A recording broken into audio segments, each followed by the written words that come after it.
Honorable Prime Minister. Honorable Prime Minister. Honorable Prime Minister.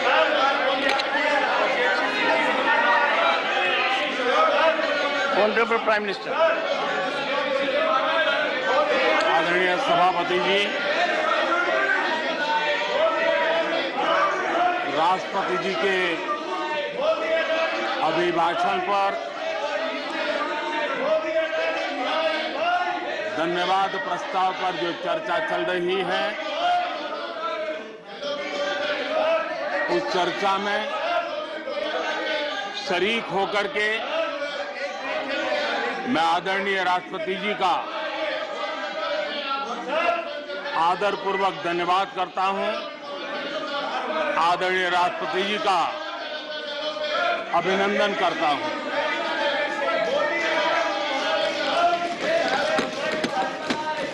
आदरणीय राष्ट्रपति जी दोनों सदनों को संबोधित करते हुए उन्होंने विकसित भारत का एक खाका और विकसित भारत के संकल्प के लिए एक रोड मैप को प्रस्तुत किया है। देश के लिए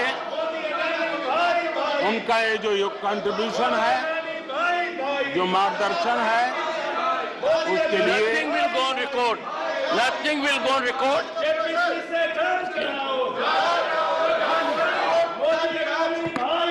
Honorable members, honorable members, honorable members, take your seat. Honorable members, honorable members, honorable members, take your seat. I call upon honorable members to observe decorum and take your seats. Honorable members,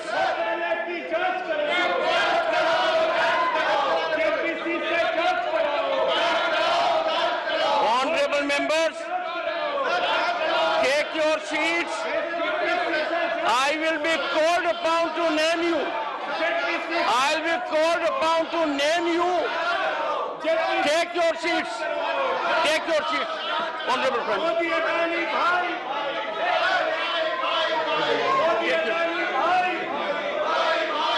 Honorable Prime Minister. Nothing will go on record except the Honorable Prime Minister's address. आदरणीय सभापति जी, मैं उन सभी सदस्यों का भी आभार व्यक्त करता हूं जिन्होंने इस चर्चा में भाग लिया, अपनी कल्पना के अनुसार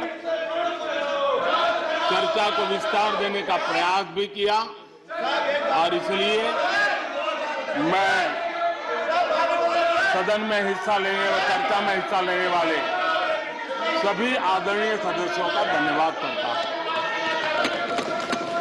आदरणीय सभापति जी, ये सदन राज्यों का सदन है। बीते दशकों में अनेक बुद्धिजीवियों ने इस सदन से देश को दिशा दी है, देश का मार्गदर्शन किया। इस सदन में अनेक साथी ऐसे हैं जो अपने व्यक्तिगत जीवन में भी बहुत कुछ सिद्धियां प्राप्त की हुई हैं, अपने व्यक्तिगत जीवन में बहुत बड़े काम भी किए हुए हैं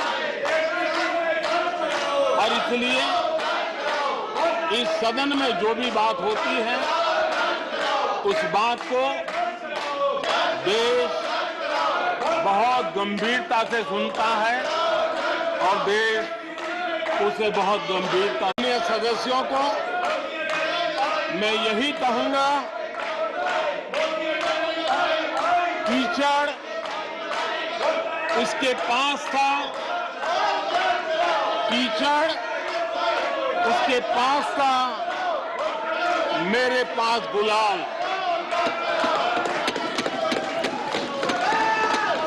कीचड़ उसके पास था, मेरे पास गुलाल। जो भी जिसके पास था उसने दिया उछाल।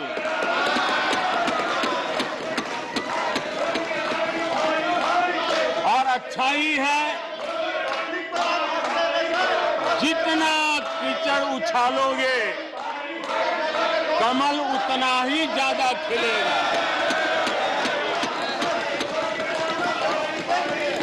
और इसलिए कमल खिलाने में आपका प्रत्यक्ष परोक्ष जो भी योगदान है, इसके लिए मैं उनका भी आभार व्यक्त करता हूं।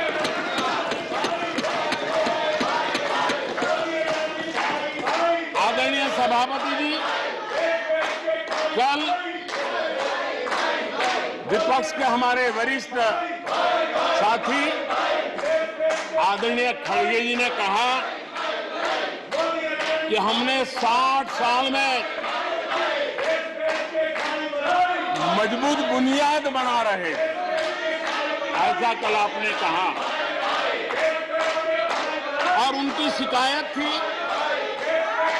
कि बुनियाद तो हमने बनाई और क्रेडिट मोदी ले रहा है। लेकिन आदरणीय सभापति जी, 2014 में आकर के जब मैंने बारीकी से चीजों को बड़ी गहराई से देखने का प्रयास किया, फर्स्ट हैंड इंफॉर्मेशन लेने का प्रयास किया, तो मुझे नजर आया कि 60 साल कांग्रेस के परिवार ने, हो सकता है उनका इरादा मजबूत नींव बनाने का हो, मैं उस पर कोई टिप्पणी करना नहीं चाहता, लेकिन 2014 के बाद आकर के मैंने देखा कि उन्होंने गड्ढे ही गड्ढे कर दिए थे। उनका इरादा नींव का होगा, लेकिन उन्होंने गड्ढे ही गड्ढे कर दिए थे। और आदरणीय सभापति जी, जब वो गड्ढे खोद रहे थे,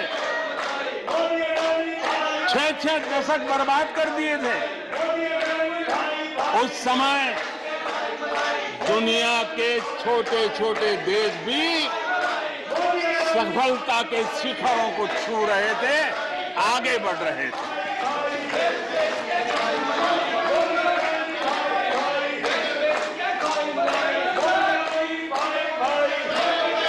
आदरणीय सभापति जी, उनका तो वो साल इतना अच्छा माहौल था कि पंचायत से लेकर के पार्लियामेंट तक उन्हीं की दुनिया चलती थी।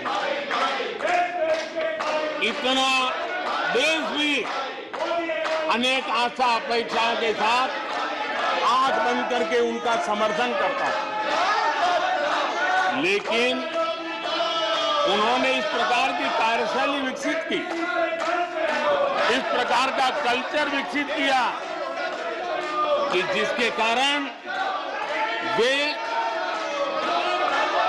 एक भी चुनौती का परमानेंट सॉल्यूशन करने का न कभी सोचा, न कभी उनको सूझा, न कभी उन्होंने प्रयास किया।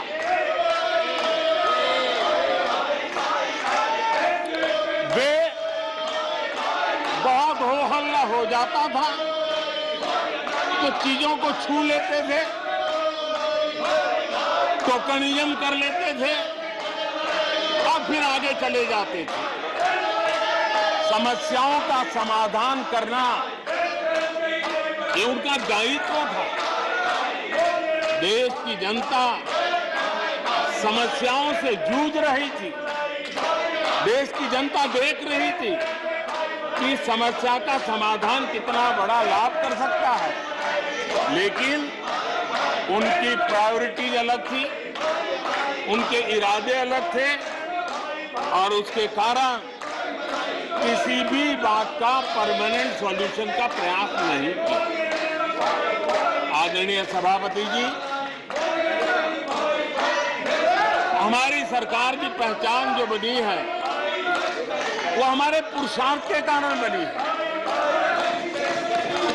एक के बाद उठाए गए कदमों के कारण बनी हुई और आज हम परमानेंट सॉल्यूशन की दिशा में आगे बढ़ते रहे हैं। हम एक एक विषय को छू करके भागने वाले लोग नहीं, लेकिन देश की मूलभूत आवश्यकताओं को परमानेंट सॉल्यूशन पर बल देते हुए हम आगे बढ़ रहे हैं। आदरणीय सभापति जी, अगर मैं पानी का ही उदाहरण लूं तो वो जमाना था कि किसी गांव में एक हैंडपंप लगा दिया तो हफ्ते भर उसका उत्सव मनाया जाता था और उस टोकनिज्म से पानी का काम किया करके गाड़ी चलाई जाती थी। कल यहां गुजरात का जिक्र कर रहे थे, आप हैरान होंगे, सबसे ज्यादा सीटों से जीतने का उनका जो गौरव था, वैसे एक मुख्यमंत्री एक शहर में पानी की टंकी का उद्घाटन करने गए थे और वो फ्रंट पेज पर हेडलाइन न्यूज था।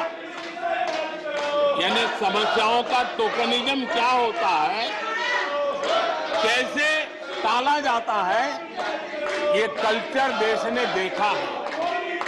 हमने भी पानी की समस्या को सुलझाने के लिए रास्ते अपनाए। हमने जल संरक्षण, जल सिंचन हर पहलू पर ध्यान दिया। हमने कैच द रेन अभियान से जनता को जोड़ा। इतना ही नहीं, आजादी के पहले से अब तक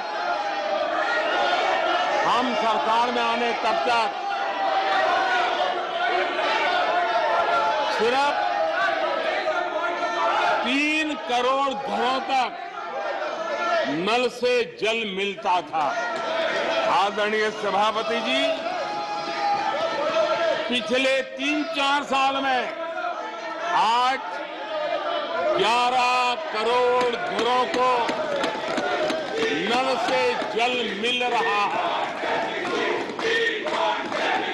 भारत पानी की समस्या जो हर परिवार की समस्या होती है, जीवन में उसके बिना चल नहीं सकता और भविष्य के संभावनाओं को भी देखते हुए हमने उसके समाधान के रास्ते चुने।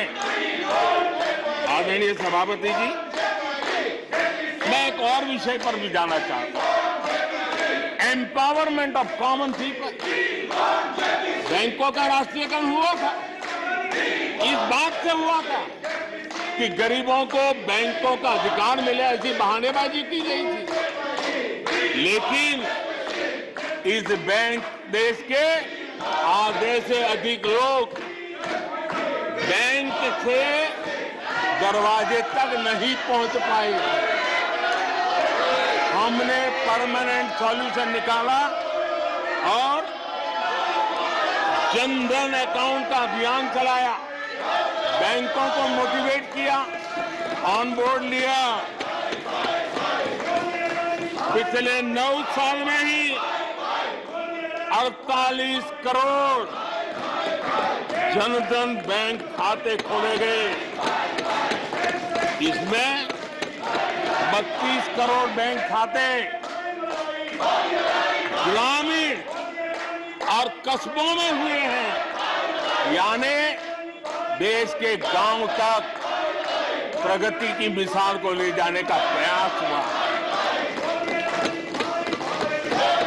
कल खड़गे जी शिकायत कर रहे थे कि मोदी जी बार बार चुनावी क्षेत्र में आते हैं। वो कह रहे थे मोदी जी कलबुर्गी आ जाते हैं। मैं जरा खड़गे जी को कहना चाहता हूं, मैं आता हूं उसकी शिकायत करने से पहले ये भी तो देखो कि कर्नाटका में 1,70,00,000 जनधन बैंक अकाउंट खुले हैं। इतना ही नहीं, उन्हीं के इलाके में कलबुर्गी में 8 लाख से ज्यादा जनधन खाते खुले हैं। अब सभापति जी बताइए, इतने बैंक के खाते खुल जाए, इतना एम्पावरमेंट हो जाए, लोग इतने जागरूक हो जाए और किसी का इतने सालों के बाद खाता बंद हो जाए तो उनकी पीड़ा मैं समझ सकता हूं और बार बार उनका दर्द झलकता है। और मैं तो हैरान हूं, कभी कभी यहां तक कह देते हैं एक दलित को हरा दिया। अरे भाई, उसी इलाके की जनता जनार्दन है, उसने दूसरे दलित को जीता दिया। अब आपको जनता नकार दे रही है, आपको हटा रही है, आपका खाता बंद कर रही है और आप रोना यहां रो रहे हो। आदरणीय सभापति जी,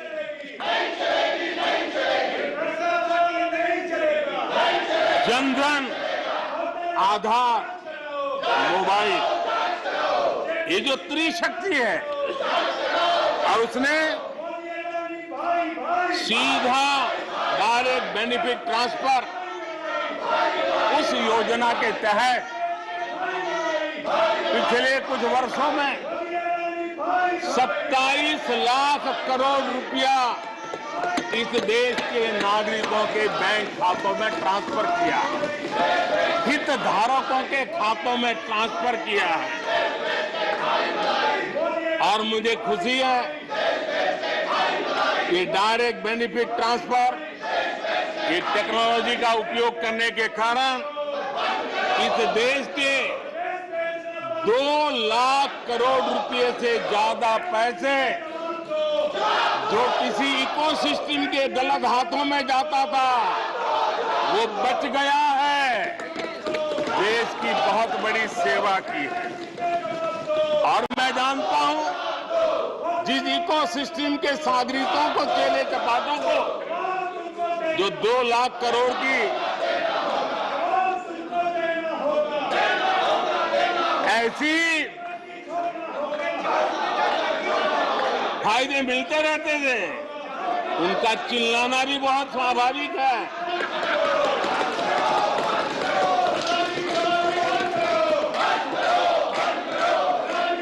आदरणीय सभापति जी, हमारे देश में पहले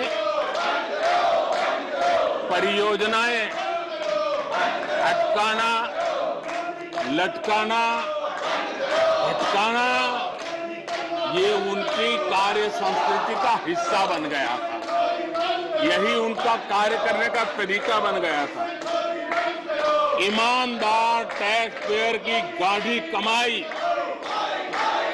उसका नुकसान होता था। हमने टेक्नोलॉजी का प्लेटफॉर्म तैयार किया, पीएम गति शक्ति मास्टर प्लान लेकर के आए और 1600 लेयर में डेटा के माध्यम से इंफ्रास्ट्रक्चर को, प्रोजेक्ट्स को गति देने का काम हो रहा है। जो योजनाएं बनाने में महीनों लग जाते थे, वो आज सप्ताहों के भीतर भीतर उसको आगे बढ़ा दिया जाता है, क्योंकि आधुनिक भारत के निर्माण के लिए इंफ्रास्ट्रक्चर का महत्व हम भली भांति समझते हैं, स्केल का भी महत्व समझते हैं, स्पीड का भी महत्व समझते हैं और टेक्नोलॉजी के माध्यम से परमानेंट सॉल्यूशन और परमानेंट एस्पिरेशन का एड्रेस करने का प्रयास आदरणीय सभापति जी हम कर रहे हैं। आदरणीय सभापति जी, कोई भी जब सरकार में आता है तो देश के लिए कुछ करने के वादे करके आता है, जनता का कुछ भला करने के वादे करके आता है, लेकिन सिर्फ भावनाएं व्यक्त करने से बात बनती नहीं है। आप कह दें कि हम ऐसा चाहते हैं, हम ऐसा चाहते हैं, जैसे कभी कहा जाता था गरीबी हटाओ, 4-4 दशक हो गए हैं, हुआ कुछ नहीं। इसलिए विकास की गति क्या है, विकास की नीयत क्या है, विकास की दिशा क्या है, विकास का प्रयास क्या है, परिणाम क्या है, ये बहुत मायने रखता है। सिर्फ आप कहते रहे कि हम भी कुछ करते थे, इतने से बात बनती नहीं है। आदरणीय सभापति जी, जबकि हम जनता को उनकी प्राथमिकताओं के आधार पर, उनकी आवश्यकताओं, और जब जनता की इतनी बड़ी आवश्यकताओं के लिए मेहनत करते हैं तो हम पर दबाव भी बढ़ता है, हमें मेहनत भी ज्यादा करनी पड़ती है, हमें परिश्रम भी ज्यादा करना पड़ता है। लेकिन हमने, जैसे महात्मा गांधी जी कहते थे, श्रेय और प्रेय, हमने श्रेय का रास्ता चुना है, प्रिय लग जाए आराम कर लें, वो रास्ता हमने नहीं चुना है। मेहनत करनी पड़ेगी तो करेंगे, दिन रात खपाना पड़ेगा तो खपाएंगे, लेकिन जनता जनार्दन के एस्पिरेशन को चोट नहीं पहुंचने देंगे और उसके एस्पिरेशन सिद्धियों में परिवर्तित हो जाए और देश विकास की यात्रा को पार करे, इसके लिए हम काम करते रहेंगे। इन सपनों को लेकर के चलने वाले हम लोग हैं और हमने वो करके दिखाया। आदरणीय सभापति जी, अब आप देखिए, देश आजाद हुआ तब से 2014 तक 14 करोड़ एलपीजी कनेक्शन थे और लोगों की मांग भी थी। लोग सांसदों के पास जाते थे कि हमें एलपीजी कनेक्शन मिल जाए,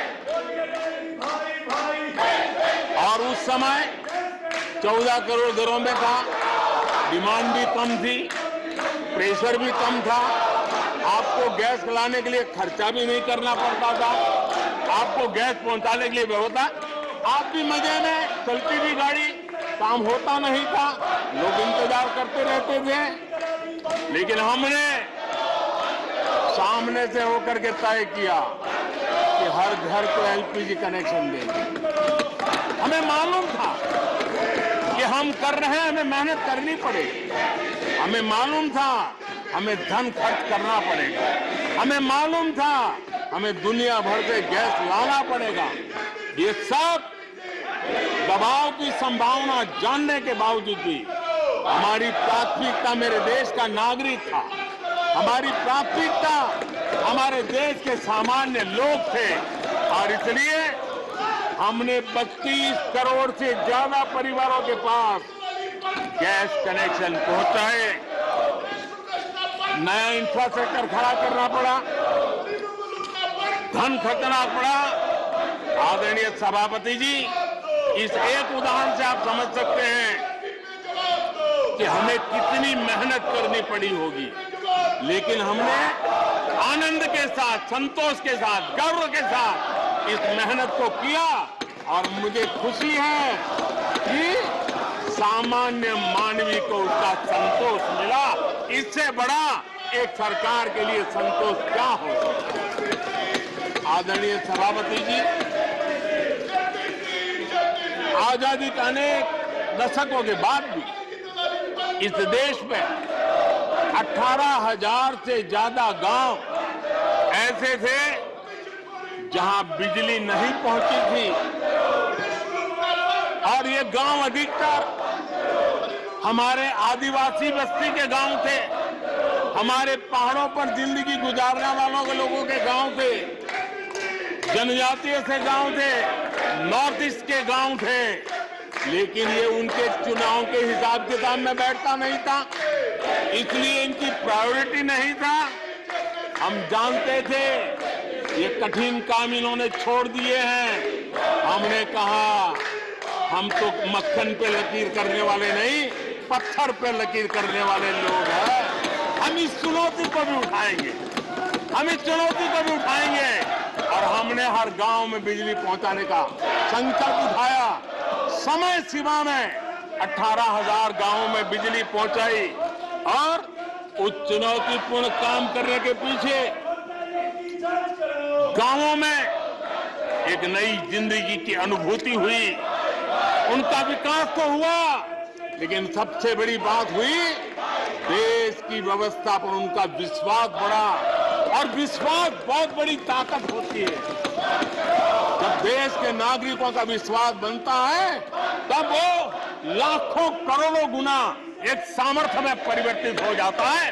वो विश्वास हमने जीता है और हमने मेहनत की, हमें मेहनत पड़ी, लेकिन मुझे खुशी है उन दूर दराज के गांवों को आजादी के इतने सालों के बाद नई आशा की किरण दिखाई दी, संतोष का भाव प्रकट हुआ और वो आशीर्वाद आज हमें मिल रहे हैं। आदरणीय सभापति जी, पहले की सरकारों में कुछ घंटे बिजली आती थी, कहने को तो लगता था बिजली आ गई, गांव के बीच में खंभा डाल दिया तो हर साल उसकी संवत्सरी मनाते थे, फलानी तारीख को खंभा डाला गया था, बिजली तो आती नहीं थी। आज बिजली पहुंची इतना ही नहीं, औसत हमारे देश में 22 घंटे बिजली देने के प्रयास में हम सफल हुए। हमें इस काम के लिए नई ट्रांसमिशन लाइनें लगानी पड़ी, हमें नए ऊर्जा उत्पादन के लिए काम करना पड़ा, हमने सौर ऊर्जा की ओर जाना पड़ा, हमें रिन्यूएबल एनर्जी का नए क्षेत्र खोजने पड़े। हमने लोगों को उनके भाग्य पर नहीं छोड़ दिया, राजनीतिक फायदे घाटे की बात नहीं सोची, हमने देश का आने वाली कल उज्जवल बनाने का रास्ता चुना। हमने खुद के लिए दबाव बढ़ाया, लोगों की मांग बढ़ने लगी, दबाव बढ़ने लगा, हमने मेहनत वाला रास्ता चुना और इसके नतीजे आज देश देख रहा है। देश ऊर्जा के क्षेत्र में प्रगति की ऊंचाइयों को प्राप्त कर रहा है। आदरणीय सभापति जी,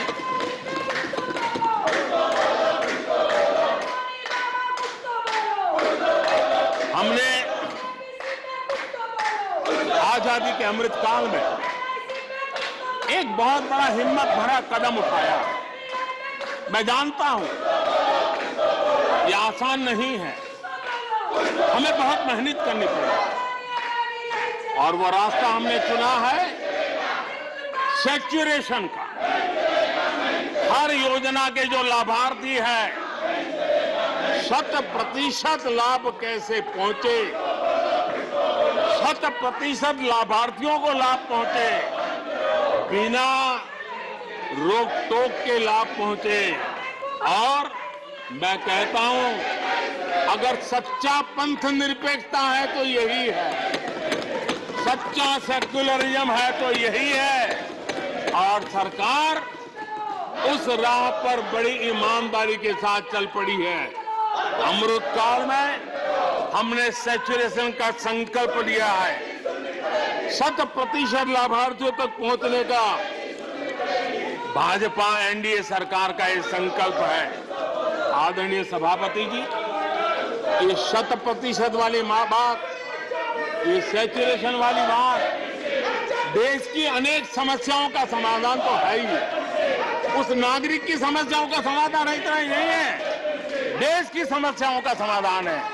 एक ऐसी नई कार्य संस्कृति को लेकर के हम आ रहे हैं जो देश में मेरा तेरा अपना पराया उन सारे भेदों को मिटाने वाला रास्ता है, सैचुरेशन वाला हम लेकर के आए। सैचुरेशन तक पहुंचने का मतलब होता है भेदभाव की सारी गुंजाइशें खत्म करना। जब डिस्क्रिमिनेशन रहता है तब करप्शन को भी संभावना मिलती है। कोई कहेगा मुझे जल्दी दो, तो कहता है इतना दोगे तो दूंगा, लेकिन 100% जाना है तो उसको विश्वास होता है भले इस महीने मुझे नहीं पहुंचा, 3 महीने के बाद पहुंचेगा, लेकिन पहुंचेगा। विश्वास बढ़ता है। ये तुष्टीकरण की आशंकाओं को समाप्त कर देता है। फलानी जाति को मिलेगा, फलाने परिवार को मिलेगा, फलाने गांव को मिलेगा, फलानी बिरादरी को मिलेगा, फलाने पंथ संप्रदाय वालों को मिलेगा। ये सारी तुष्टीकरण की आशंकाओं को खत्म कर देता है। स्वार्थ के आधार पर लाभ पहुंचाने की प्रवृत्ति को पूरी तरह खत्म कर देता है और समाज के आखिरी व्यक्ति को, जो आखिरी पंक्ति में खड़ा हुआ व्यक्ति है, और महात्मा गांधी जिसकी हमेशा वकालत करते थे, उसके अधिकारों की रक्षा इसके अंदर समाहित होती है और हम उसको सुनिश्चित करते हैं। और सबका साथ सबका विकास, ये मतलब यही है कि 100% उनके हकों को पहुंचाना। जब सरकार की मशीनरी का लक्ष्य हर पात्र व्यक्ति तक पहुंचने का हो तो भेदभाव पक्षपात टिक ही नहीं सकता।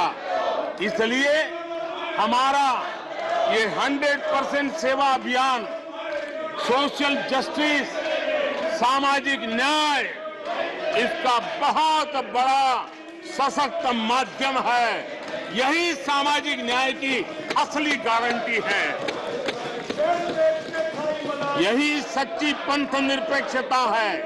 यही सच्चा सेकुलरिज्म है। हम देश को विकास का ये मॉडल दे रहे हैं जिसमें हितधारक सबको उनके हक मिले। देश हमारे साथ है। कांग्रेस को बार बार देश नकार रहा है, लेकिन कांग्रेस और उसके साथी अपनी साजिशों से बाज नहीं आते हैं और जनता ये देख भी रही है और उनको हर मौके पर सजा भी देती रही। आदरणीय सभापति जी, हमारे देश की आजादी में 1857 से लेकर के स्वतंत्र संग्राम का कोई भी दशक उठा लीजिए, हिंदुस्तान का कोई भी भूभाग उठा लीजिए, मेरे देश की आजादी की लड़ाई में मेरे देश के आदिवासियों का योगदान स्वर्णिम पृष्ठ से भरा पड़ा हुआ है। गर्व होता है देश को कि मेरे आदिवासी भाइयों ने आजादी के महात्म्य को समझा था, लेकिन दशकों तक मेरे आदिवासी भाई विकास से वंचित रहे और विश्वास का सेतु तो कभी बन ही नहीं पाया। आशंकाओं से भरी हुई व्यवस्था बनी और उन नौजवानों के मन में बार बार सरकारों के लिए सवाल उठते चले गए, लेकिन उन्होंने सही नियत से काम किया होता, नेक नियत से काम किया होता, आदिवासियों के कल्याण के प्रति समर्पण भाव से काम किया होता, तो आज 21वीं सदी के तीसरे दशक में मुझे इतनी मेहनत नहीं करनी पड़ती, लेकिन उन्होंने नहीं किया। अटल बिहारी वाजपेयी की सरकार थी, पहली बार इस देश में आदिवासियों के विकास के लिए अलग मंत्रालय बना, पहली बार आदिवासियों की कल्याण के लिए, भलाई के लिए, विकास के लिए अलग बजट की व्यवस्था हुई। आदरणीय सभापति जी, हमने 110 जिलों को आकांक्षी जिलों के रूप में आइडेंटिफाई किया है, जो विकास में पीछे रह गए, सामाजिक न्याय जैसे महत्व का है, एवं भौगोलिक रूप से भी जो पीछे रह गए हैं उनको न्याय दिलाना उतना ही आवश्यक होता है। और इसलिए हमने 110 आकांक्षी जिले और 110 में आधे से अधिक वो इलाके हैं जहां बहुल जनसंख्या जनजातीय है, मेरे आदिवासी भाई बहन रहते हैं।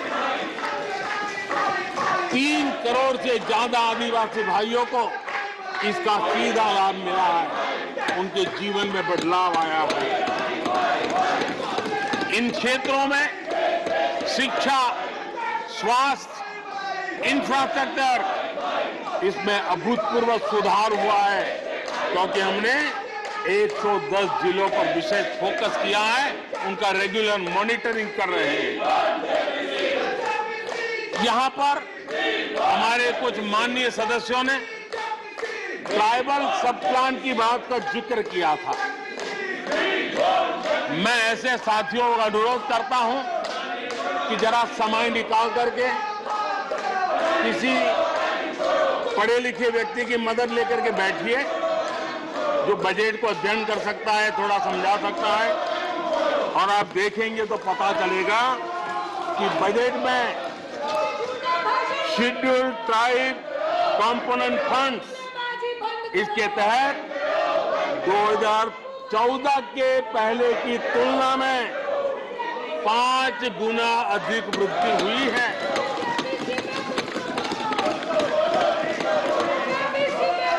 आदरणीय सभापति जी, 2014 के पहले जब उनकी सरकार थी तब एलोकेशन 20-25 हजार करोड़ रुपए के आसपास रहता था। बहुत पुरानी बात नहीं है, सिर्फ 20-25 हजार करोड़ रुपए। आज यहां आकर के गीत गा रहे हैं। हमने आकर के इस वर्ष 1,20,000 करोड़ का प्रावधान किया। हमने बीते 9 वर्षों में हमारे आदिवासी, हमारे जनजातीय भाई बहनों के उज्जवल भविष्य के लिए और बच्चों के उज्जवल भविष्य के लिए 500 नए एकलव्य मॉडल स्कूल स्वीकृत किए हैं, और ये 4 गुना ज्यादा बढ़ोतरी है। इतना ही नहीं, स्कूलों में टीचर, स्टाफ, इस बार हमने 38,000 नए लोगों के रिक्रूटमेंट का, हमने भर्ती का इस बजट में प्रावधान किया। आदिवासियों के कल्याण के लिए समर्पित हमारी सरकार ने, मैं जरा आपको फॉरेस्ट राइट एक्ट की बात की तरफ ले जाना चाहता हूं। आदरणीय सभापति जी, देश आजाद होने से लेकर हमारे आने से पहले 2014 के पहले आदिवासी परिवारों को 14 लाख जमीन के पट्टे दिए गए। पिछले 7-8 वर्षों में हमने 7 लाख नए पट्टे दिए। यह अभूतपूर्व काम हुआ है। हमारे आने से पहले 23,000 सामुदायिक पट्टे दिए गए थे, 23,000। हमारे आने के बाद 80,000 से अधिक सामुदायिक पट्टे दिए गए हैं। लिप सिंपैथी बता करके आदिवासियों की भावनाओं के साथ खेलने के बजाय अगर कुछ किया होता तो आज मुझे इतनी मेहनत न करनी पड़ती और ये काम पहले आराम से हो जाता, लेकिन ये उनकी प्रायोरिटी में नहीं था। आदरणीय सभापति जी, इनकी अर्थनीति उनकी समाज नीति, उनकी राजनीति वोट बैंक के आधार पर ही चलती रही और उसके कारण समाज की जो बेसिक ताकत होती है, स्वरोजगार के कारण देश की आर्थिक गतिविधि बढ़ाने वाला जो सामर्थ्य होता है, इन्होंने हमेशा नजरअंदाज कर दिया। उनको वो इतने छोटे लगते थे, इतने बिखरे हुए लगते थे तो उसका उनको कोई मूल्य ही नहीं था। जो छोटे छोटे काम में जुड़े हुए, जो स्वरोजगार के ऊपर समाज पर बोझ बने बिना समाज में कुछ न कुछ वैल्यू एडिशन करते हैं, उनके प्रति दुर्लक्ष्य किया गया। छोटे काम में जुटे इन करोड़ों लोगों को भुला दिया गया। मुझे गर्व है कि मेरी सरकार ने रेहड़ी वाले, ठेले वाले, फुटपाथ पर व्यापार करने वाले लोगों की सुन ले, ब्याज के चक्कर में जिनके जीवन तबाह हो जाते थे, दिन भर का पसीना ब्याज खोरों के घर जाकर के चुकाना पड़ता था, उन गरीबों की चिंता हमने की, उन रेहड़ी ठेले पटरी वालों की चिंता हमने की।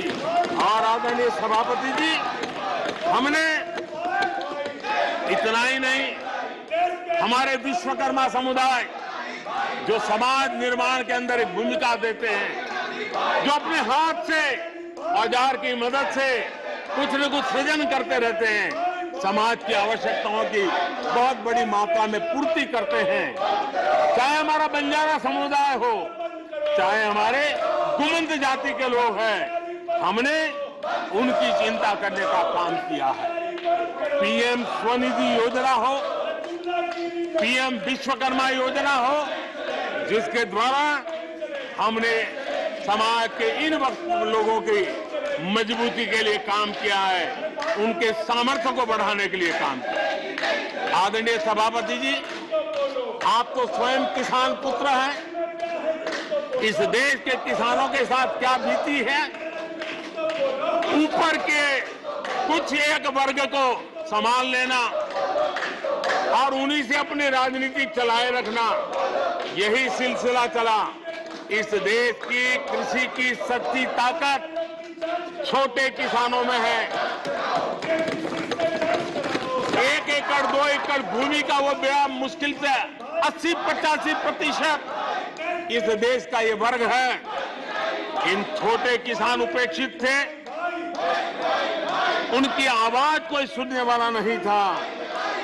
हमारी सरकार ने छोटे किसानों पर ध्यान केंद्रित किया, छोटे किसानों को फॉर्मल बैंकिंग के साथ जोड़ा। आज साल में 3 बार सीधे पीएम किसान सम्मान निधि छोटे किसान के खाते में जमा होती है।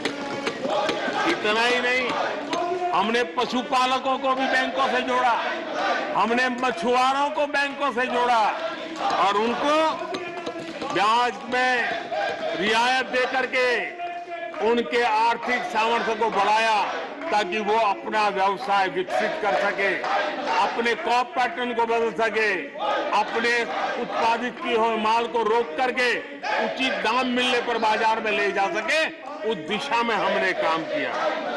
आदरणीय सभापति जी, हम जानते हैं हमारे देश के बहुत सारे किसान ऐसे हैं कि जो बरसाती पानी पर उनको गुजारा करना पड़ता है। सिंचाई की व्यवस्था पिछली सरकारों ने की नहीं। हमने और देखा है कि ये छोटे किसान पानी बरसाती के भरोसे जीने वाले मोटे अनाज की खेती करते हैं, पानी होता नहीं है। ये मोटे अनाज की खेती करने वाले किसानों को हमने विशेष स्थान दिया।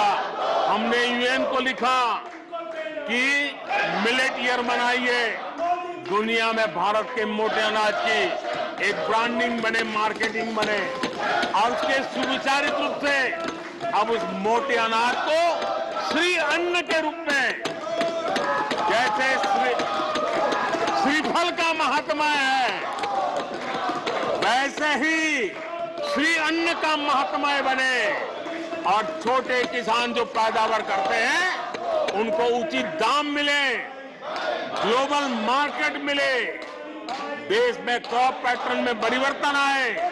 और इतना ही नहीं, ये मिलेट सुपर फूड है, पोषण के लिए बहुत बड़ी ताकत है। हमारे देश के नई पीढ़ी को पोषण की समस्या के समाधान में भी ये काम आए, जो मेरे छोटे किसान को भी मजबूत करे। हमने फर्टिलाइजर में भी अनेक नए विकल्प डेवलप किए हैं, उसका भी लाभ मिल रहा है। आदरणीय सभापति जी,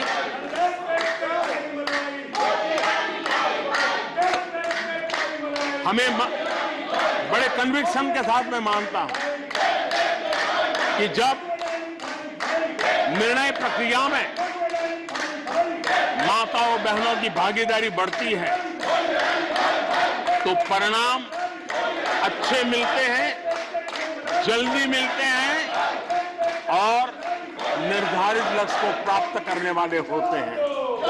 और इसलिए माता बहनों की भागीदारी बढ़े, वे निर्णय प्रक्रिया में हमारे साथ जुड़े, उस दिशा में महिला सशक्तिकरण को लेकर के, महिलाओं के नेतृत्व के विकास के लिए हमारी सरकार ने प्राथमिकता दी है।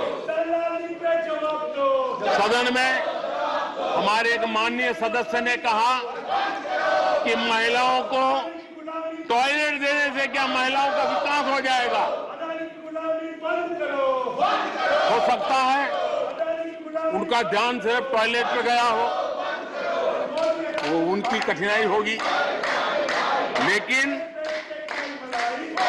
मैं जरा बताना चाहता हूं,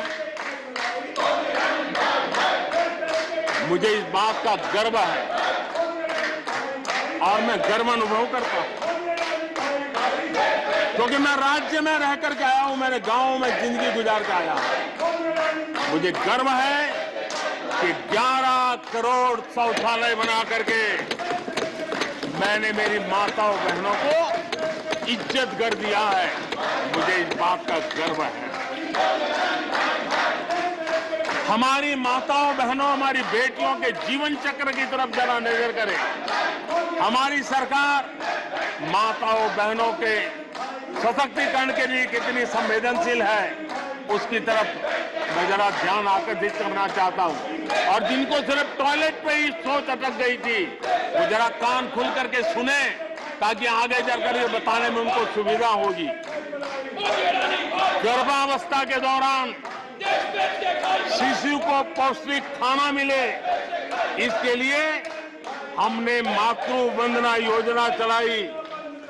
और इसके लिए प्रेगनेंसी के समय महिला के बैंक खाते में सीधा पैसा जाए, ताकि उसको पोषण से उसके गर्भ में जो बच्चा है उसके स्वास्थ्य को भी लाभ हो। हमारे यहाँ माता मृत्यु दर, शिशु मृत्यु दर, इस गंभीर समस्या से मुक्ति का एक उपाय इंस्टीट्यूशनल डिलीवरी, हमारे गरीब से गरीब मां की इंस्टीट्यूशनल डिलीवरी हो, शिशु का जन्म अस्पताल में हो। इसके लिए हमने धन भी खर्च करना तय किया और व्यापक अभियान भी चलाया और उसके सुफल दिखाई भी दे रहे हैं।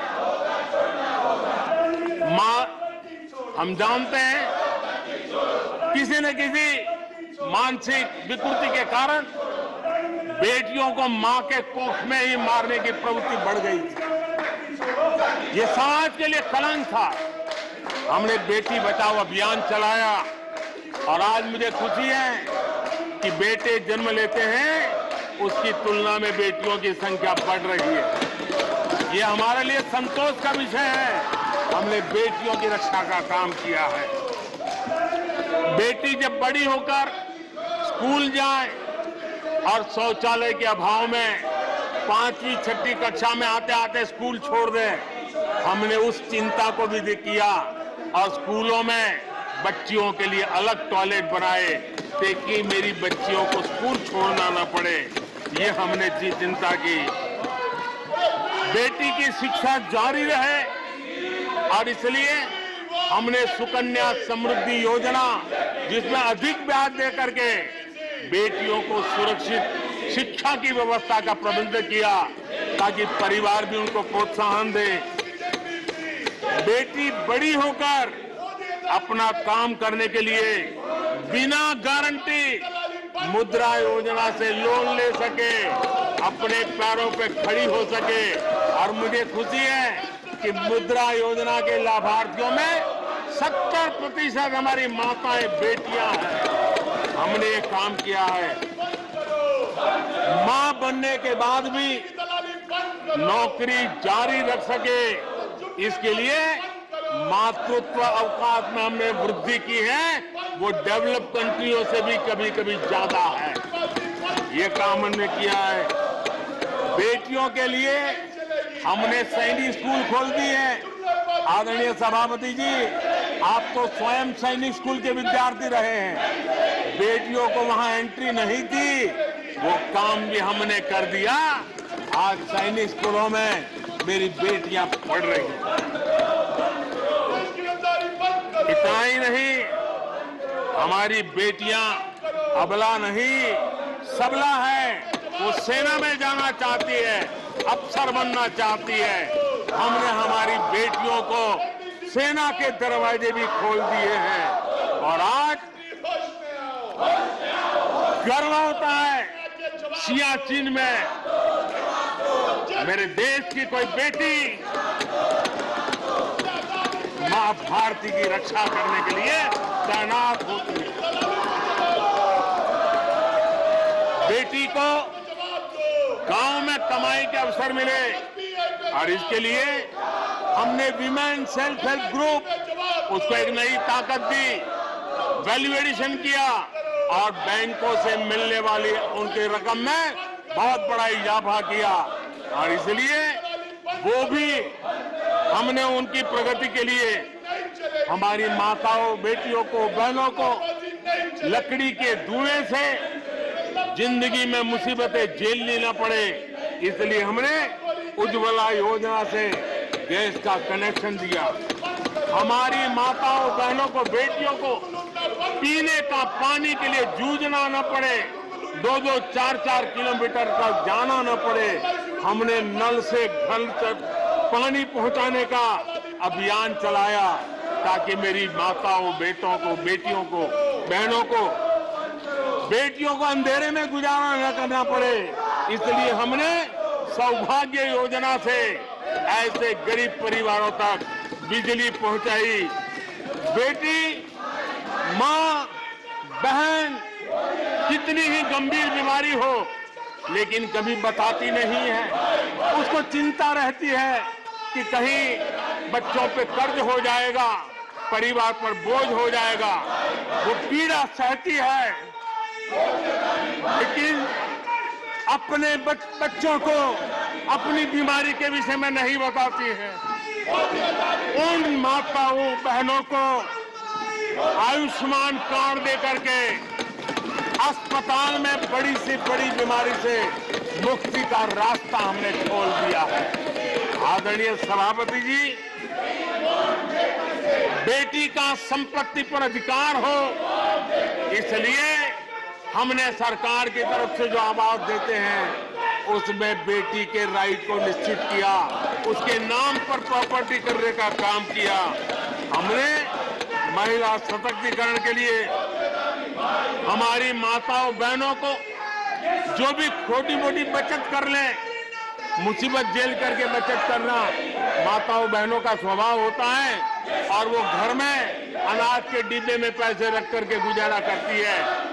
उस मुसीबत में निकाल के हमने उसको जनधन के खाते दे दिए, बैंक में पैसा जमा करे, इसकी व्यवस्था कर दे।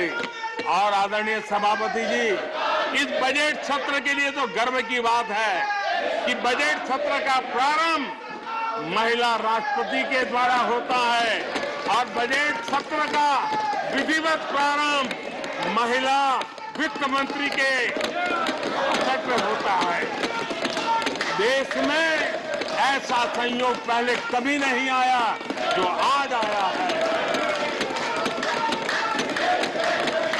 और हमारा तो प्रयास रहेगा कि ऐसे शुभ अवसर आगे भी देखने को मिले।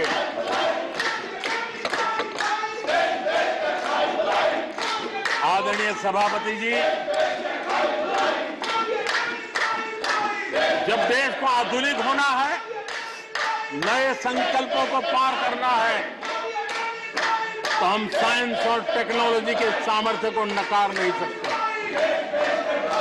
साइंस और टेक्नोलॉजी के महात्मा को हमारी सरकार भली भांति समझती है, लेकिन हम टुकड़ों में नहीं सोचते, हम टोकनिज्म में नहीं सोचते हैं।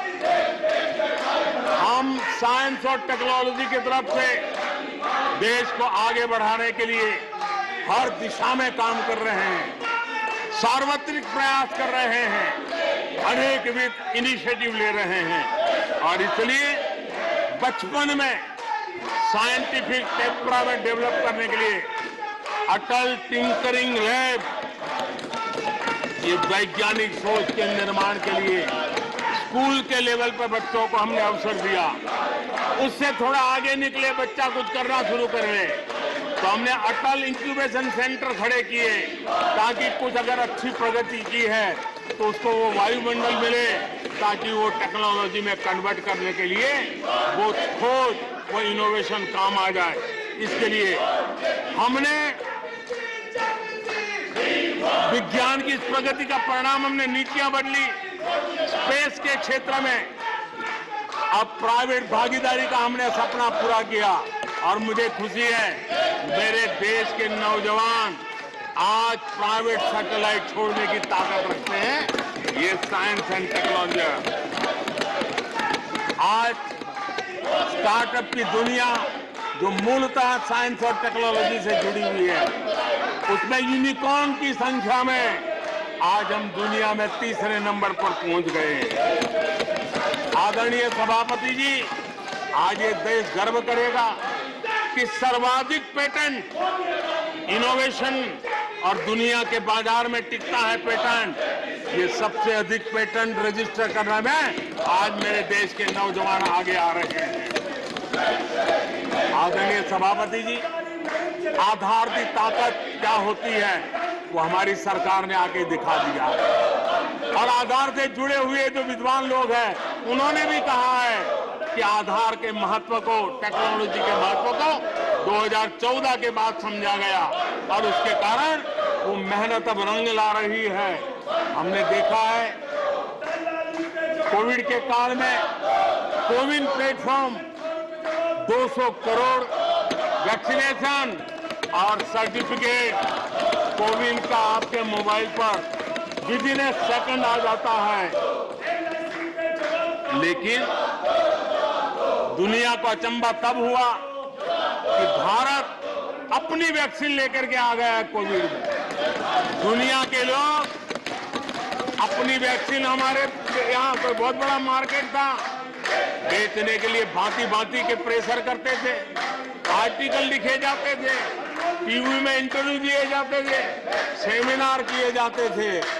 इतना ही नहीं, मेरे देश के वैज्ञानिकों को बदनाम करने के लिए, उनको नीचा दिखाने के लिए कल तक प्रयास चले, कल तक प्रयास चले, कल तक प्रयास चले।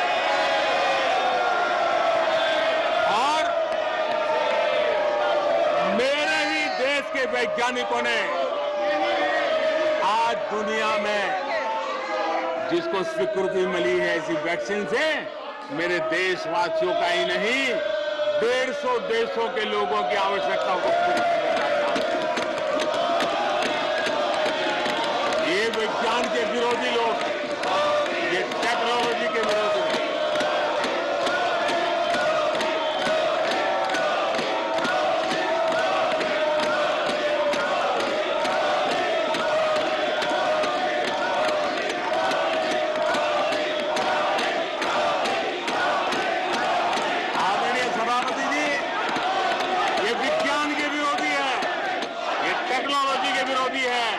हमारे वैज्ञानिकों को बदनाम करने का कोई मौका नहीं छोड़ते। फार्मेसी की दुनिया में हमारा देश एक ताकत बन के उभर रहा है।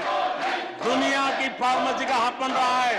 हमारे नौजवान नए नए इनोवेशन कर रहे हैं, उसको बदनाम करने के रास्ते खोज रहे हैं ये लोग। उनको देश की चिंता नहीं है, अपने राजनीतिक उठापटक की चिंता है। ये दुर्भाग्य है देश का। आदरणीय सभापति जी, आज मैं बाली में था। G20 देश के समूह डिजिटल इंडिया इसको समझने के लिए लालायित रहते थे। सक्सेस को पूरी दुनिया ने प्रभावित किया है। डिजिटल लेन देन में आज हिंदुस्तान दुनिया का लीडर बना हुआ है। आदरणीय सभापति जी, हमें खुशी है आज 100 करोड़ से ज्यादा मोबाइल फोन मेरे देशवासियों के हाथ में है। आदरणीय सभापति जी, एक समय था हम मोबाइल इंपोर्ट करते थे। आज गर्व है मेरा देश मोबाइल एक्सपोर्ट कर रहा है। 5G हो, AI हो, IoT हो, उस तकनीक को आज देश बहुत तेज गति से अपना रहा है, उसका विस्तार कर रहा है। ड्रोन, इसका इस्तेमाल सामान्य जीवन में हो, सामान्य नागरिक की भलाई हो। हमने पॉलिसी में वो बदलाव किया और दवाइयां दूर सुदूर इलाकों में ड्रोन से पहुंचाने का काम आज मेरे देश में हो रहा है। साइंस और टेक्नोलॉजी के महत्व को आज खेत में मेरा किसान ड्रोन की ट्रेनिंग लेकर के खेती में ड्रोन का क्या उपयोग हो, आज मेरे गांव में दिखाई दे रहा है। जियो स्पेशल सेक्टर में हमने दरवाजे खोल दिए। ड्रोन के लिए एक पूरा नया विकास का विस्तार करने का अवसर हमने कर दिया।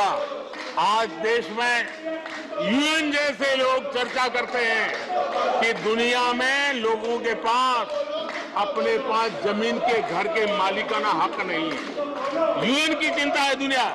भारत ने ड्रोन की मदद से स्वामित्व योजना से गांव में, घरों में उसका नक्शा और मालिकी हक देने का काम किया है। उसको कोर्ट कचहरी के चक्करों से और कभी घर बंद हो, कोई आकर के कब्जा कर न ले, सुरक्षा का एहसास दिया है। हमने टेक्नोलॉजी का भरपूर प्रयास कॉमन मैन के लिए करने की दिशा में सफलता पाई है। आज देश टेक्नोलॉजी के क्षेत्र आधुनिक विकसित भारत के सपने में उसका महत्व हम समझते हैं और इसलिए ह्यूमन रिसोर्स डेवलपमेंट, इनोवेशन, इसका महत्व बहुत है। और इसलिए दुनिया की एकमात्र फॉरेंसिक साइंस यूनिवर्सिटी हमारे देश में है। हमने गति शक्ति यूनिवर्सिटी बना करके इंफ्रास्ट्रक्चर की दुनिया में एक नई पहल की है। हमने एनर्जी यूनिवर्सिटी बना करके आज देश रिन्यूएबल एनर्जी के क्षेत्र में एक नया जंप लगाए। अभी से हमारे नौजवान तैयार हो, उस दिशा में हम कर रहे हैं। हमारे देश में टेक्नोक्रेट की तरफ, इंजीनियर्स की तरफ, साइंस की तरफ नफरत करने में कांग्रेस ने अपने शासनकाल में कोई कमी नहीं रखी है और साइंस और टेक्नोलॉजी को सम्मान देने में हमारे कार्यकाल में कोई कमी नहीं रखी है। ये हमारा रास्ता है।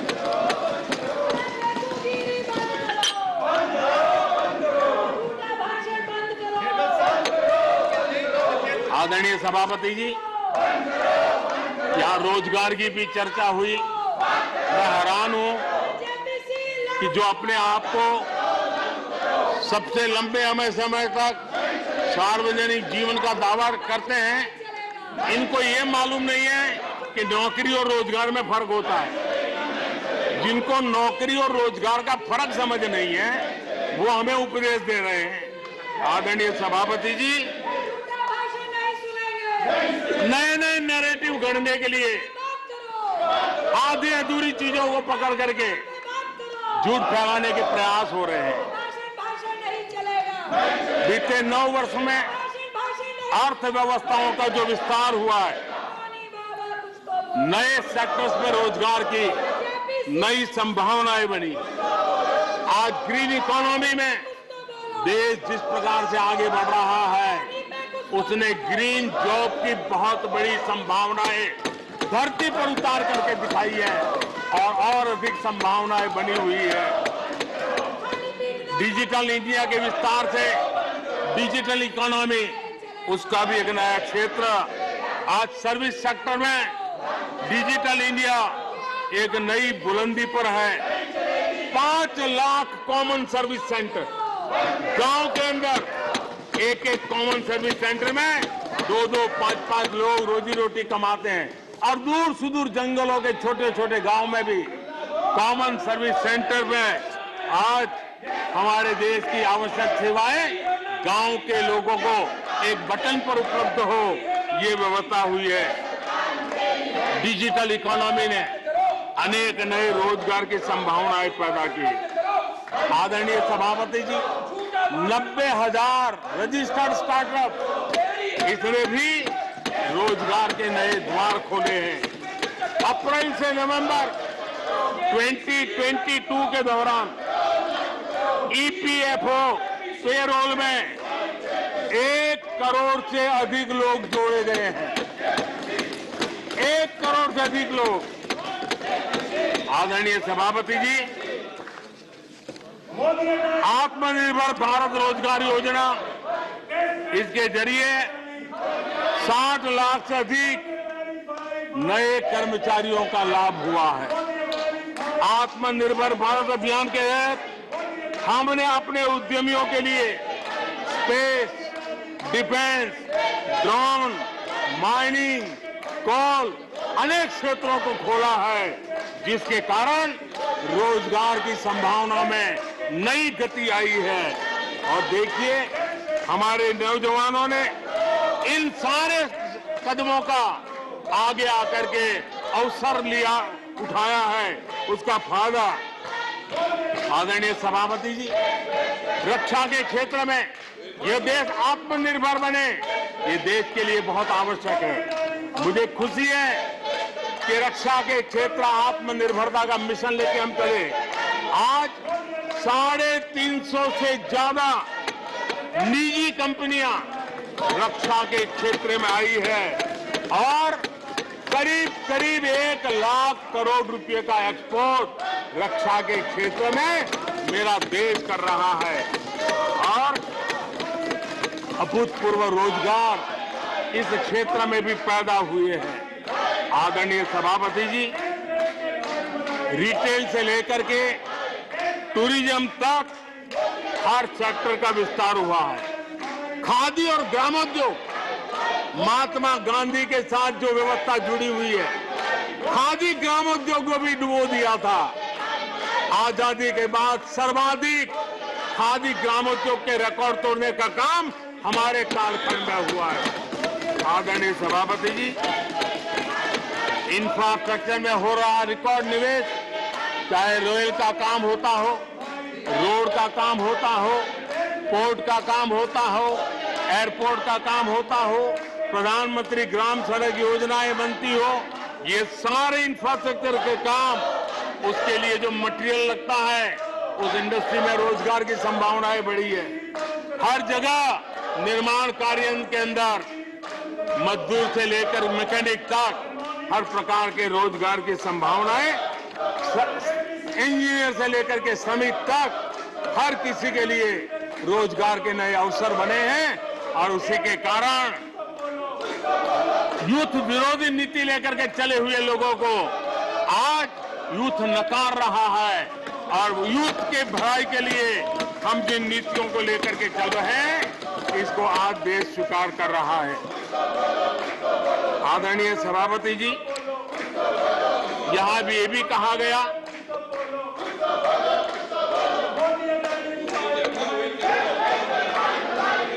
आदरणीय सभापति जी, यहां ये भी कहा गया कि सरकार की योजनाओं को उनके नामों को लेकर के आपत्ति उठाई। कुछ लोगों को ये भी परेशानी है कि नामों में कुछ संस्कृत टच है। बताइए, इसकी भी परेशानी। आदरणीय सभापति जी, मैंने किसी अखबार में पढ़ा था, मैं कोई वेरीफाई तो नहीं किया है, और उस रिपोर्ट कह रही थी 600 जितनी सरकारी योजनाएं सिर्फ गांधी नेहरू परिवार के नाम पे है।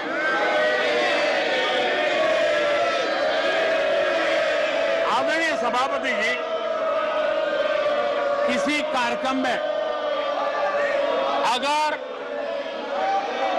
नेहरू जी के नाम का उल्लेख नहीं हुआ तो कुछ लोगों के बाल खड़े हो जाते हैं, उनका लहू एकदम गर्म हो जाता कि नेहरू जी का नाम क्यों नहीं दिया।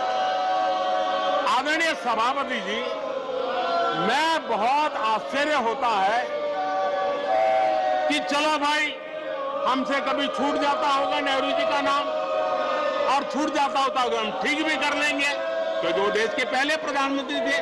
लेकिन मुझे ये समझ नहीं आता है कि उनकी पीढ़ी का कोई व्यक्ति नेहरू सरनेम रखने से डरता क्यों है। क्या शर्मिंदगी है नेहरू सरनेम रखने से? क्या शर्मिंदगी है? इतना बड़ा महान व्यक्तित्व अगर आपको मंजूर नहीं है, परिवार को मंजूर नहीं है, और हमारा हिसाब मांगते रहते हो। आदरणीय सभापति जी,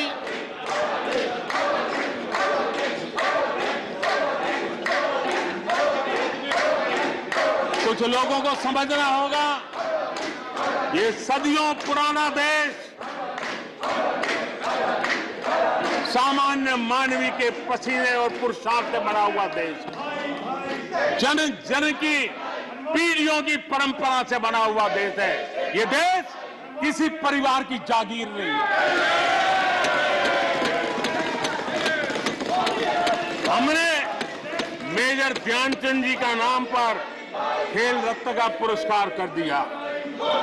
अंडमान में नेताजी सुभाष के नाम पर, स्वराज के नाम पर हमने द्वीपों का नामकरण किया। हमें गर्व हो रहा है। नेताजी सुभाष बोस के योगदान के लिए देश गर्व करता है, हम गर्व करते हैं।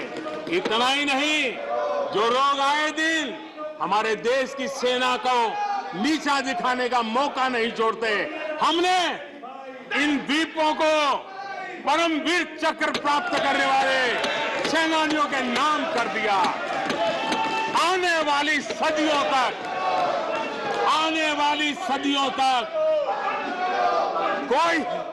कोई हिमालय की चोटी एक एवरेस्ट व्यक्ति के नाम पर एवरेस्ट बन गई।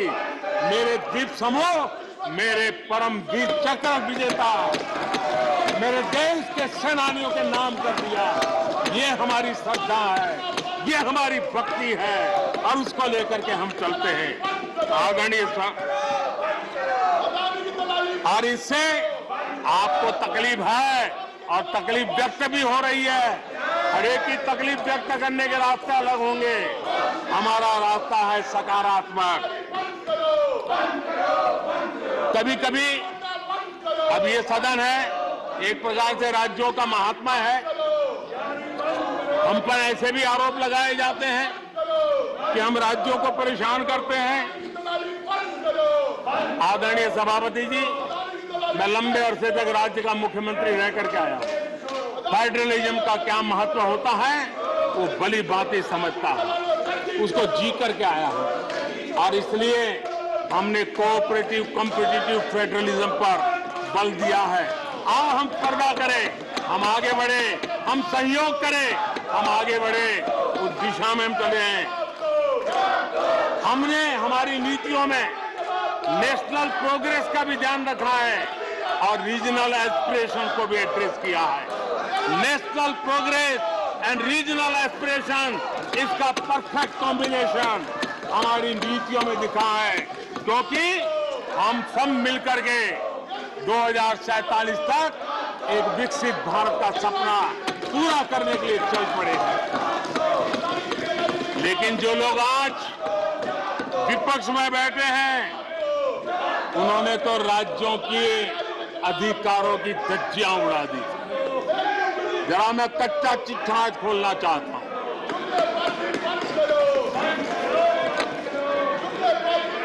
जरा इतिहास उठा करके देख लीजिए, वो कौन पार्टी थी, वो लोग कौन सत्ता में बैठे थे जिन्होंने आर्टिकल 356 का सबसे ज्यादा दुरुपयोग किया।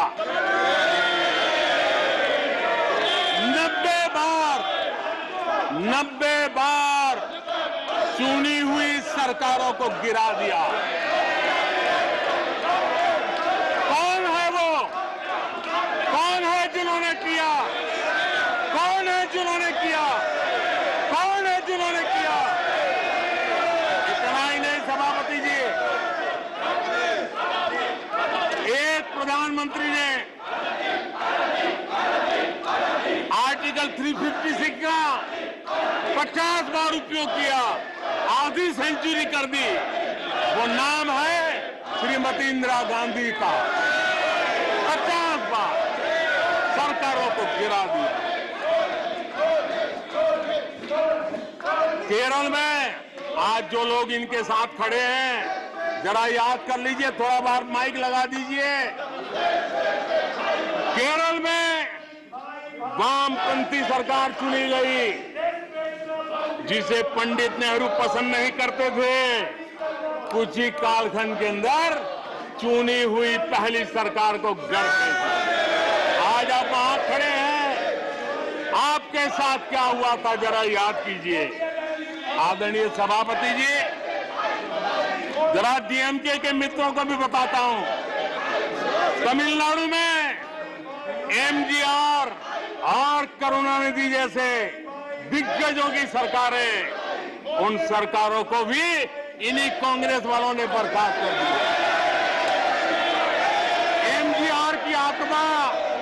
एमजीआर की आत्मा देखती होगी आप कहां खड़े हो। यहां पर पीछे बैठे हैं इस सदन के वरिष्ठ सदस्य और जिनको मैं हमेशा एक आदरणीय नेता मानता हूं, श्रीमान शरद पवार जी। 1980 में शरद पवार जी का आयु 35-40 साल की थी। एक नौजवान मुख्यमंत्री महाराष्ट्र की सेवा करने के लिए निकला था, उनकी सरकार को भी गिरा दिया गया और आज वो वहां है। आज वो वहां हर क्षेत्रीय नेता को उन्होंने परेशान किया और एनटीआर के साथ क्या किया। यहां कुछ लोग आज कपड़े बदले होंगे, नाम बदला होगा, ज्योतिषियों की सूचना के अनुसार नाम बदला होगा, लेकिन कभी वो भी उनके साथ थे। उस एनटीआर की सरकार को, और वो तबीयत के लिए अमेरिका गए थे, अपने हेल्थ के लिए गए थे। आपने एनटीआर की सरकार को गिराने का प्रयास किया। ये कांग्रेस की राजनीति का स्तर था। आदरणीय सभापति जी, अखबार निकाल के देख लीजिए, हर अखबार लिखता था कि राजभवनों को कांग्रेस के दफ्तर बना दिए गए हैं, कांग्रेस के हेडक्वार्टर बना दिए गए। 2005 में झारखंड में एनडीए के पास ज्यादा सीटें थी, लेकिन गवर्नर ने यूपीओ को शपथ के लिए बुला लिया था। 1982 में हरियाणा में भाजपा और देवीलाल के पास प्री पोल उनका एग्रीमेंट था, उसके बावजूद भी गवर्नर ने कांग्रेस की सरकार के लिए निमंत्रण कर दिया था। ये कांग्रेस के पाप, और आज देश को गुमराह करने की बातें कर रहे हैं। आदरणीय सभापति जी, मैं एक बात को जानना चाहता हूं, मैं एक गंभीर विषय की ओर अब ध्यान देना भी चाहता हूं। महत्वपूर्ण विषयों को मैंने स्पर्श किया है और आज देश में आर्थिक नीतियों की जिनको समझ नहीं है, जो 24 घंटा राजनीति के सिवा कुछ सोचते नहीं है, जो सत्ता के खेल खेलना यही जिनको सार्वजनिक जीवन का काम दिखता है, उन्होंने अर्थनीति को अनर्थ नीति में परिवर्तित कर दिया। मैं उनको चेतावनी देना चाहता हूं और मैं इस सदन की गंभीरता के साथ उनसे कहना चाहता हूं कि अपने रिस्पेक्टिव स्टेट को जाके समझाएं गलत रास्ते पर न चले जाएं। हम हमारे पड़ोस के देशों का हाल देख रहे हैं कि वहां पर क्या हाल हुआ है। अनाप शनाप कर्ज लेकर के किस प्रकार के देशों को डुबो दिए गए। आज हमारे देश में भी तत्कालीन लाभ के लिए अगर भुगतान करेगा तो आने वाली पीढ़ी करेगी। हम तो कर्ज करो गीपियों वाला खेल आने वाला देखेगा। ये कुछ राज्यों ने अपनाया है, वो उनका तो तबाह कर देंगे, देश को भी बर्बाद कर देंगे। अब देश अब कर्ज के तले दबते जा रहे हैं। ये देश आज दुनिया में उनको कर्ज देने के लिए कोई तैयार नहीं है। ये मुसीबतों से गुजर रहे हैं। मैं राजनीतिक वैचारिक मतभेद हो सकते हैं, दलों के विषय में एक दूसरे के प्रति टीका टिप्पणी हो सकती है, लेकिन देश की आर्थिक सेहत के साथ खिलवाड़ मत कीजिए। आर्थिक सेहत के साथ खिलवाड़ मत कीजिए। आप ऐसा कोई पाप मत कीजिए जो आपके बच्चों के अधिकारों को छीन ले और आज अपना मौज कर लें और बच्चों के नसीब में बर्बादी छोड़ के चले जाए। ऐसा करके न जाए। आज आपको पॉलिटिकली सूट कर, मैंने तो देखा एक सरकार, एक मुख्यमंत्री ने बयान दिया कि भाई अब ठीक है, मैं तो निर्णय करता हूं, अभी मुसीबत मुझे कहां आएगी, 2030-32 के बाद आएगी, जो आएगा वो भुगतेगा। क्या कोई देश ऐसे चलता है क्या? लेकिन ये जो वृत्ति बन रही है वो बहुत चिंता का विषय है। आदरणीय सभापति जी, देश की आर्थिक सेहत के लिए राज्यों ने भी अपनी आर्थिक सेहत के संबंध में डिसिप्लिन का रास्ता चुनना पड़ेगा और तभी जाकर के वे राज्य भी इस विकास की यात्रा का लाभ ले पाएंगे और उनके राज्यों के नागरिकों का भला करने में हमें भी सुविधा हो जाएगी, ताकि हम उन तक लाभ पहुंचाना चाहते हैं। आदरणीय सभापति जी, 2047 में यह देश विकसित भारत बने, ये हम सबका संकल्प है। 140 करोड़ देशवासियों का संकल्प है। अब देश पीछे मुड़ करके देखने को तैयार नहीं है। देश लंबी छलांग मारने को तैयार है। जिनकी 2 वक्त की रोटी का सपना था उसको आपने एड्रेस नहीं किया, हमने उसको एड्रेस किया है। जिसको सामाजिक न्याय की अपेक्षा थी, जो आपने एड्रेस नहीं किया, हमने एड्रेस किया है। जिन अवसरों को तलाशता था, उन अवसरों को उपलब्ध कराने के लिए हमने अनेक कदम उठाए हैं और आजाद भारत का जो सपना है, उन सपने को पूरा करने के लिए हम संकल्पबद्ध होकर के चले। और आदरणीय सभापति जी, देश देख रहा है, देश देख रहा है, एक अकेला कितनों को भारी पड़ रहा है, एक अकेला कितनों को भारी पड़ रहा है। अरे नारे बोलने के लिए भी उनको बदल करना पड़ता है। जो भी ये बोलता है, जन के फर्ज से आवाज की जवाब देना है। आदरणीय सभापति जी, एक कन्विक्शन के कारण चला हूं, देश के लिए जीता हूं, देश के लिए कुछ करने के लिए निकला हुआ हूं। और इसलिए ये राजनीतिक खेल खेलने वाले लोग, उनके अंदर वो हौसला नहीं है, वो ढूंढ रहे हैं, बचने का रास्ता खोज रहे हैं। आदरणीय सभापति जी, राष्ट्रपति जी के उम्दा भाषण को, राष्ट्रपति जी के मार्गदर्शक भाषण को, राष्ट्रपति जी के प्रेरक भाषण को इस सदन के अंदर अभिनंदन करते हुए, धन्यवाद करते हुए, आपका भी आभार व्यक्त करते हुए अपनी बात को समाप्त करता हूं।